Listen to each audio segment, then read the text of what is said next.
everybody, this is Linda Karanzalis, board certified cognitive specialist, here to talk about NVLD, nonverbal learning disorder, from ADDvantages Learning Center today. It's a beautiful day at the Jersey Shore, and I wanted to hop on today because I wanted to talk about something, and I'm going to call it, Are You Mad at Me? Are you mad at me is something that you probably hear about if you're living with someone that has a nonverbal learning disorder. And people that have, I'm sitting, hi Steve, hi Sharon, I'm sitting in the car at Wawa, so my driver is now getting in. But anyway, it's a beautiful day at the Jersey Shore, just to start over, and I want to talk about, are you mad at me? Are you mad at me? People with NVLD, like I have a nonverbal learning disorder, will repetitively ask you, are you mad at me? And I had it happen today with my significant other. When someone has a resting face, those of us that have nonverbal learning disorder cannot read facial expressions or body language. It is the part of our brain that is not processing it. So we have a very difficult time, even though this is what I do for a living. I have a learning center, I'm a board certified cognitive specialist. It doesn't make my brain change, but because I'm educated about it and I'm dealing with it my whole life, I'm able to help others. So today this is what happened and I see this happen with all of my students and adults. It could be, your kid, it could be your spouse, it could be your friend, it could be with a teacher. When somebody has a resting face, when they're not really giving you any feedback, they may be busy doing something, putting around the house. They may be thinking of something. Has nothing to do with you.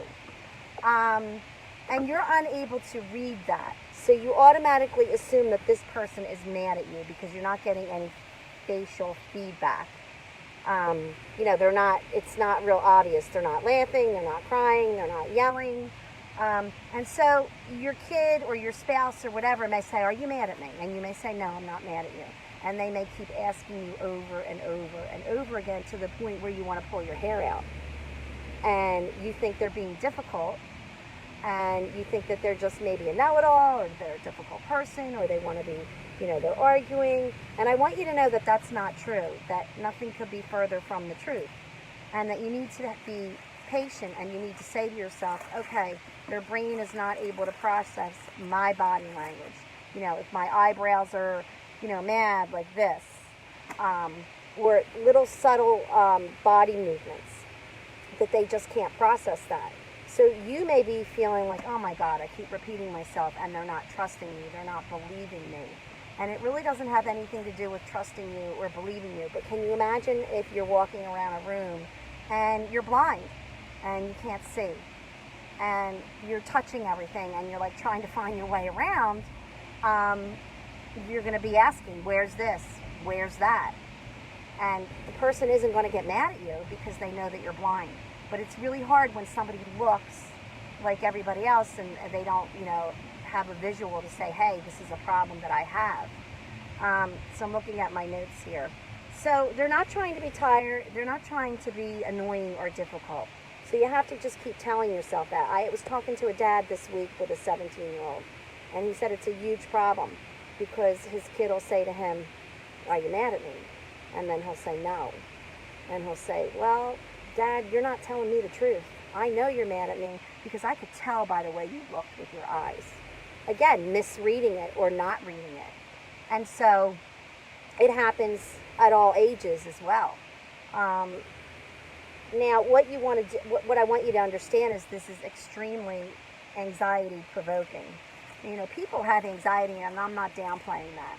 But when you have a nonverbal learning disorder, which, by the way, Chris Rock came out with this week and went public, that he has a nonverbal learning disorder, and that it's great for writing jokes and being funny, but it's not so great in relationships, because in relationships with other people, it causes problems.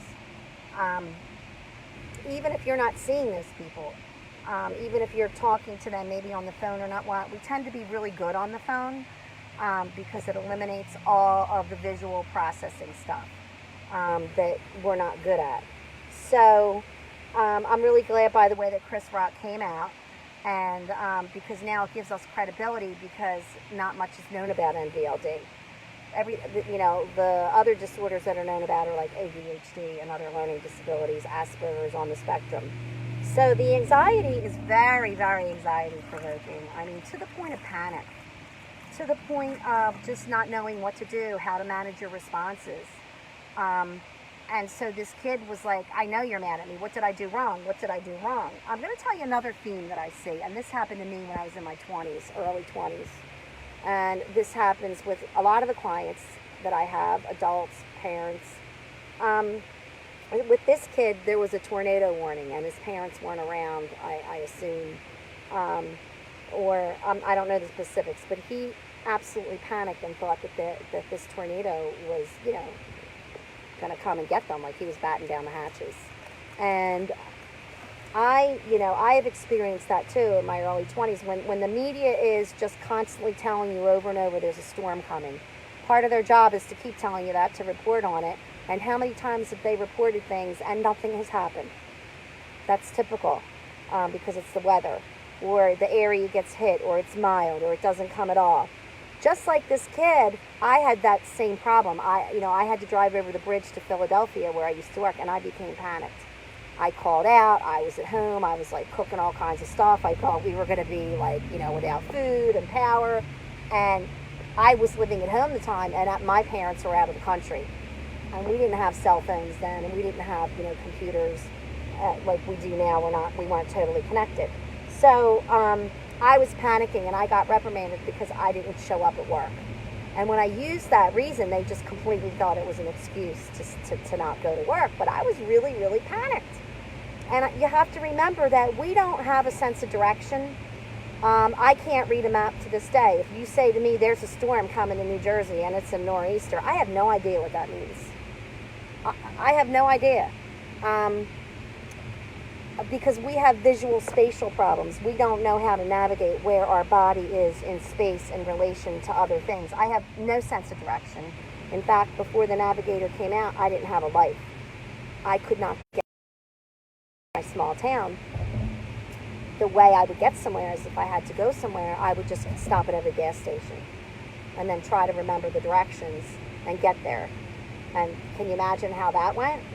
So because I had to drive over the bridge, I was really afraid with my poor visual spatial skills. I was already nervous driving over the bridge every day.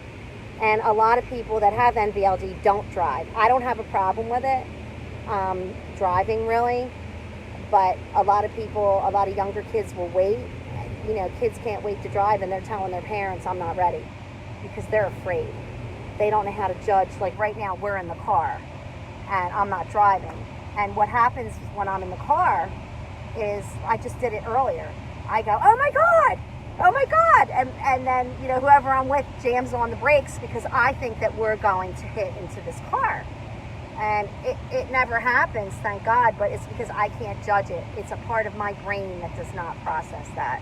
Just like a part of the brain that does not process body language, tone of voice, and things like that. So what can you do about it?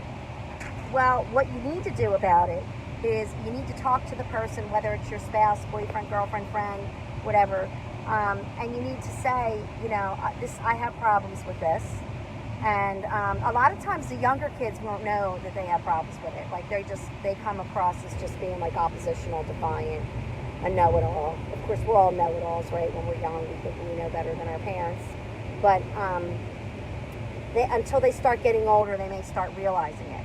But you need to talk to them about it before the situation happens, before the misunderstandings happen, because there's a lot of misunderstandings. And say, okay, this is my resting face. I'm either thinking about something or I'm busy. I'm not mad at you. You have to use your words. People with NVLD only get 80% of 80% of communication, and 20, which is they don't get the 80%. I'm sorry, we're driving. They don't get the majority of communication, which is all nonverbal, meaning it's not really so much what you say, it's what you do with your body and your facial expressions. So we're missing all that. We're only getting your words. So people that have it, now I'm a lot better at this because, this is what I do for a living and I understand it, we go word for word by what you say. And that's one of the things Chris Rock said in his, when he came out the other day, I say coming out, which I'm so glad he did, because now it gives us credibility. So you have to understand that, talk about it before these situations happen. Show the person what your resting face looks like. Because if you're not talking and you're not saying anything and your face is neutral, they're not going to know what to think. And can you imagine if you don't know how to read other people? How are you going to navigate your life? How are you not going to be taken advantage of? How are you going to make decisions how to manage your behavior and communicate with other people? So you want to talk about it, because they can get really, really upset and angry and say, you didn't say that, and then go into that anxiety meltdown mood. Show them different facial expressions. Talk about it. If you have younger kids, you can get one of those posters that has like 100 facial expressions on it, and you can, you know, you can circle, they're laminated, you can circle, this is where I am right now. I'm frustrated. I'm not frustrated with you, but I'm frustrated.